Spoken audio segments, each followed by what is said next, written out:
তো চলুন চ্যানেলটি সাবস্ক্রাইব করে একটা লাইক দিয়ে গল্পটি শুরু করা যাক। আমার গলার ভেতর শুকিয়ে গেল, কিন্তু তবুও পেছনে তাকাইনি। সাহস করে শুধু সামনে তাকিয়ে হাঁটতে লাগলাম।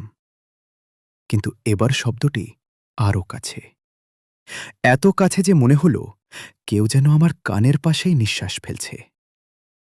বাঁশঝাড়ের ভেতর হঠাৎ শ শ শব্দ।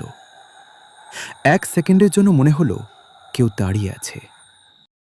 অন্ধকারে ঠিক বোঝা যাচ্ছে না, কিন্তু চোখ দুটা জ্বলজ্বল করছে আমার দিকে তাকিয়ে।